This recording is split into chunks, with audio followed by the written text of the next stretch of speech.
5. 엄마의 촉. 지옥도 적응되면 견딜만 하다 느끼던 시절, 내 생각이 엇박자를 타는 것 같은 날들이었다. 내가 그 어려운 시기를 용감히 걸으며 버틸 수 있던 것도 나의 엄마의 사랑의 힘이 전부였다고 생각된다. 늘 나의 엄마는 언제나 내 뜻에 응원하는 분이었다. 어떠한 결정을 내려도 그 어리석은 결과로 괴로워해도 실패한 나를 탓하신 적이 없었다. 늘 나는 엄마의 생각 속엔 무조건 잘난 딸이었고 자신의 딸이 하는 것은 모두 자랑스러워 하셨다. 10명의 아들보다 우리 딸이 낫지. 고난의 행군이 된 결혼 첫 달부터 엄마의 촉은 나를 지켜보고 계셨다.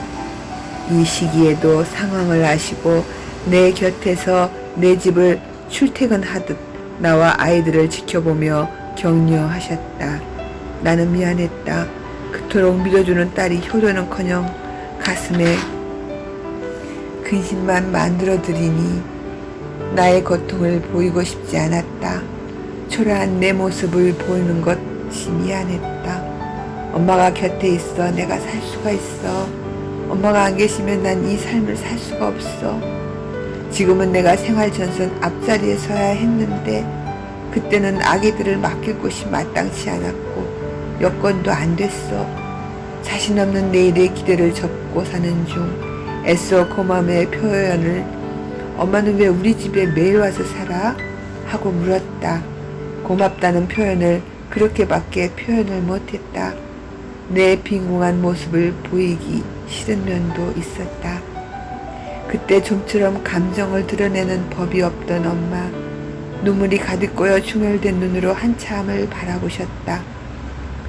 아기를 안고 산후조리가 끝나면 나가야 할 일터 걱정에 궁색한 변명만 하는 내 모습을 한참 눈물을 흘리며 보시다. 아기 이쁘니? 하고 묻는다. 너무 예뻐. 나에겐 너도 그렇게 예뻤어. 엄마한텐. 너가 나의 전부였거든. 그때 처음으로 깊은 속내를 내보이셨다.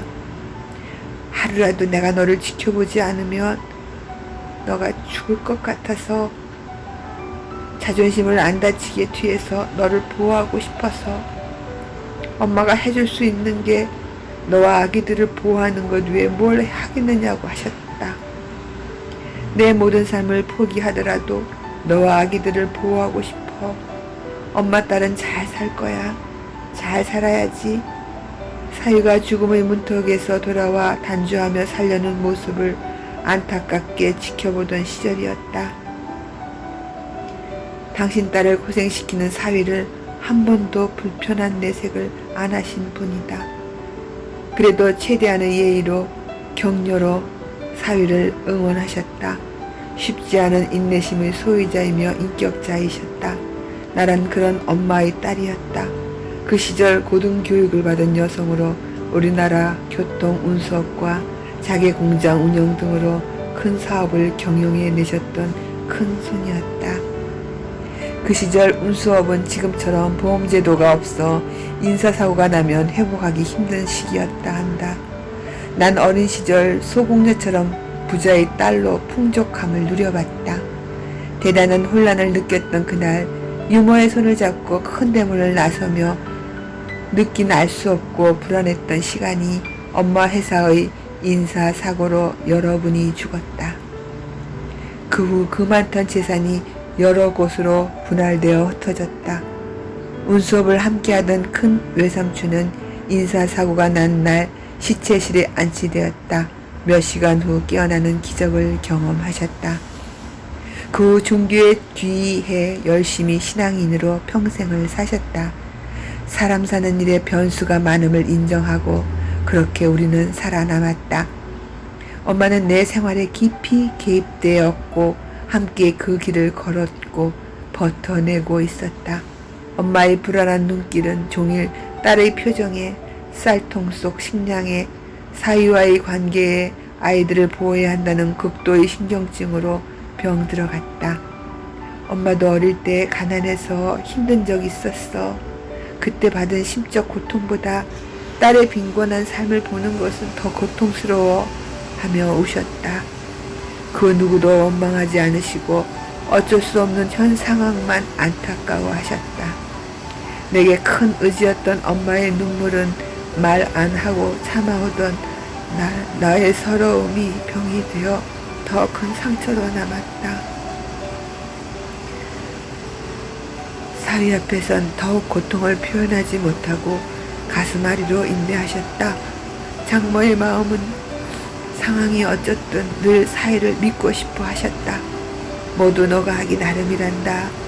누구보다 자신의 사위가 모두에게 존경받고 내 딸을 사랑하며 살 거라 끝까지 소망으로 품고 사셨다. 딸의 모습에서 삶을 정리하고픈 마음을 느끼고 허튼 생각하지 마. 이보다 더한 삶을 사는 사람도 있어. 더 많이 있어. 조용히 내가 죽으면 함께 엄마도 가겠다 말씀하셨다. 그래도 아기들을 아빠에게 맡길 순 없지 않니? 제 몸도 살 의욕이 없던데 엄마가 나를 붙들고 있는 손길 속에 몇 번의 죽음을 10m쯤 미루고 살아갔다. 언제든 아이들까지 함께 죽을 수도 있다는 준비된 마음으로 또 하루를 셀 수 없는 미래에 희망이 보일 것 같지 않은 시간 속에서도 하루는 흘렀다. 하루하루 시간은 가고 아이들이 자라고 다시 세월도 흘렀다. 나와 아이들의 지붕 같던 친정엄마가 우리 집안 청소를 해주시다 뇌졸중으로 쓰러져 긴 중환자 시간을 걸쳐 오랜 투병 속에 사시다 가셨다. 나의 엄마는 그동안 내게 홀로 버틸 수 있는 근육이 생길 때까지 곁에 계시다 떠나셨다. 나와 아이들보다 먼저 가시길 소망하신 대로 나는 나와 지금을 산다. 나는 이런 감사를 알아차리고 삶에서 오는 많은 곳에서 불평보다는 감사를 찾는 습관을 들이고 있다. 모든 것이 나를 위한 신의 뜻임을 받아들이려 노력하고 있다. 그래서일까? 내게는 원망이 줄어드는 만큼 고통도 줄어들고 있다. 우리는 지금까지 삶의 고통을 나 홀로 지고 산 것 같지만 진실이 아님을 알았다.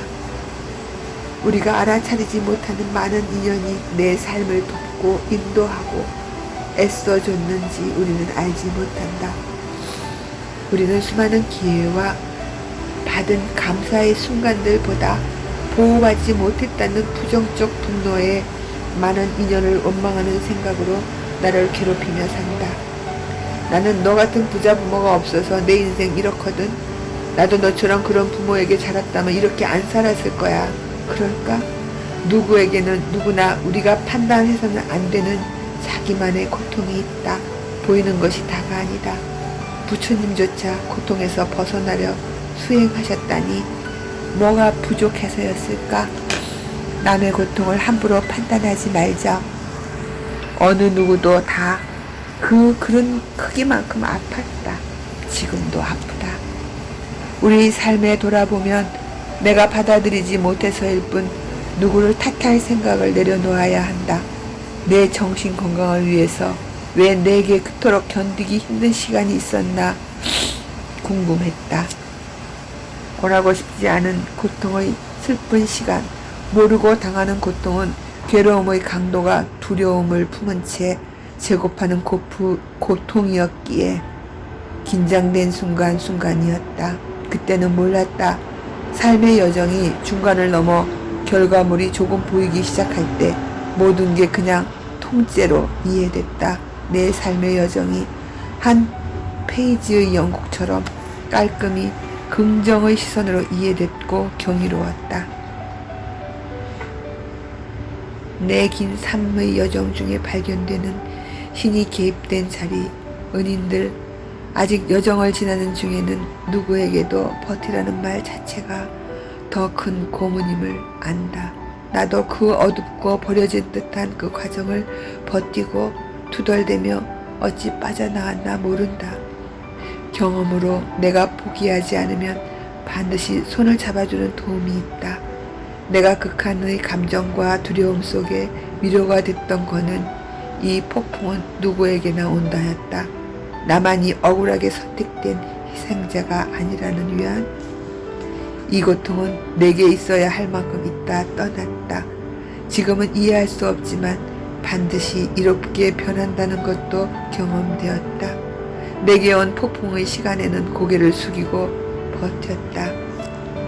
지금까지 몇 번을 길이 없는 절벽 같은 위기에서 살아났다. 진리는 내 앞의 절벽도 내가 뛰어내리지 않으면 세상은 날 떠밀지 않더라는 경험으로 살아왔다. 매일 나의 첫 시작은 기도와 명상으로부터 나를 바꾸는 시간이다. 나는 불교 신자가 아니지만 무작정 명상을 검색해 조금씩 실행했다. 마음을 다스리기 위해 명상을 검색해 찾고 배웠다. 독학으로 불교를 몰랐던 내게 위대한 힘은 틱낙한 스님을 탐색하게 했고 그의 강의와 책을 통해 호흡 명상을 배웠다. 나는 정말 오래 걸려 머리끝에서 발끝까지 스스로 평온함을 찾아냈다. 처음 느껴보았고 놓치고 싶지 않은 고요한 평온함을 내 삶의 모든 순간에 지상에서 천국을 창조하는 방법을 알았다. 난 복이 많다. 죽어서 가는 천국이 아닌 살아서 천국을 살길 원했다. 마음이 힘들 때는 조용한 곳으로 가는 습성이 생겼다. 최대한 고요해지려 진정하고 한참 눈을 감고 있다. 섣부른 감정을 내리지 않고 알아차리게 됐다. 고요함에서 나오는 힘이 풀어내는 기적들을